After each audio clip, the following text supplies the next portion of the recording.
Alright, what's up everybody? Yeah.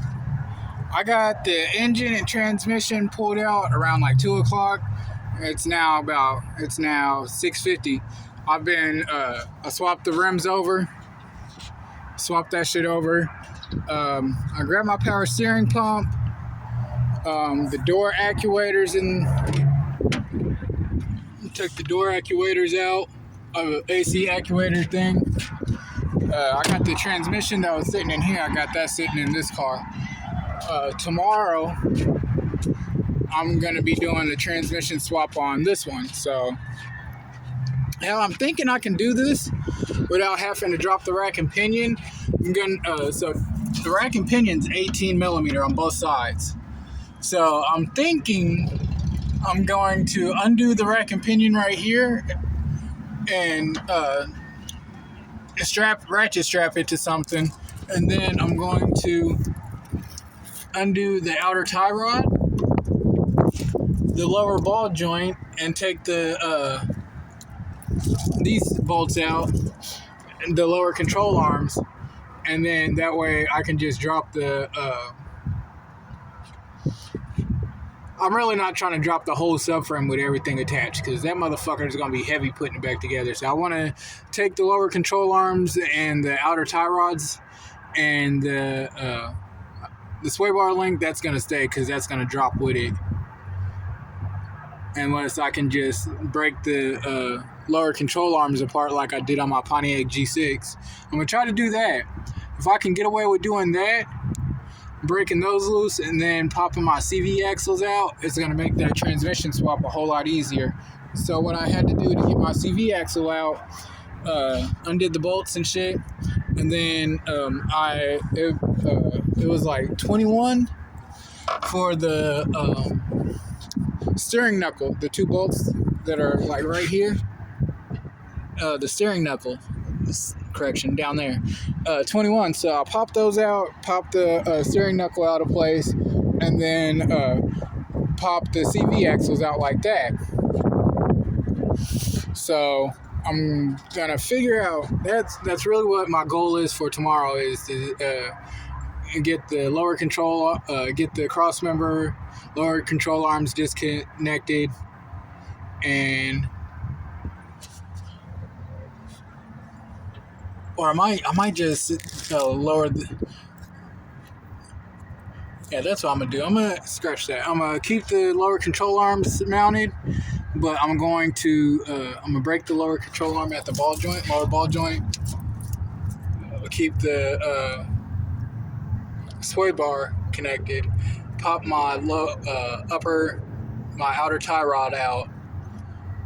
And then that's going to have my suspension, my entire... I'm having a brain fart. My entire shock and strut suspended like this, just hanging loose. And then I'll drop my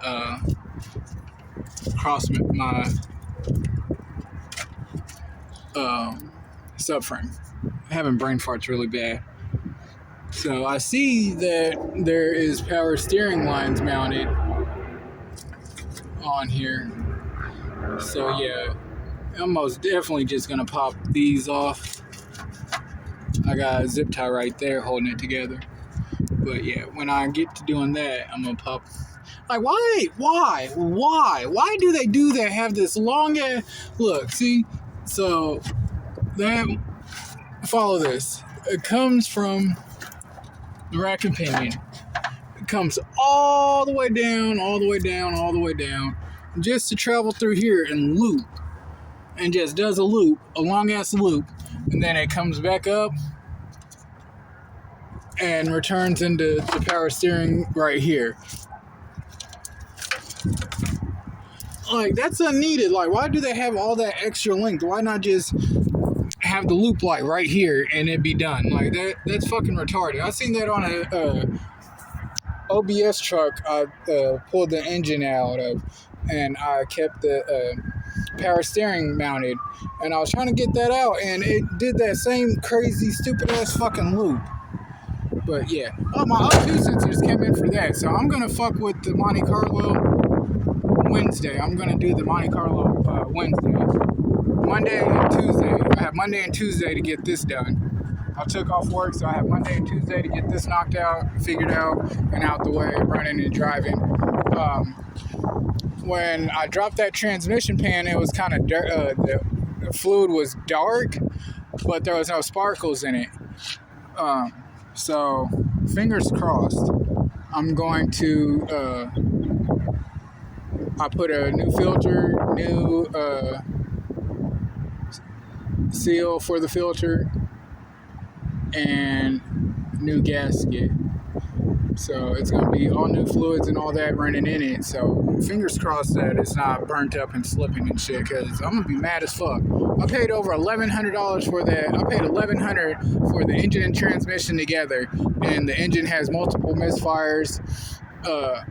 And if that transmission's burnt up, like, I'm probably going to fucking jail. Like, I'm not going to lie about that one, because that's a lot of fucking money to hand over for junk that doesn't run. Like, that is a lot of fucking money to hand over, and you know, I'm definitely going to go to jail over that one. But just wrapping it up, and I'm calling it a night.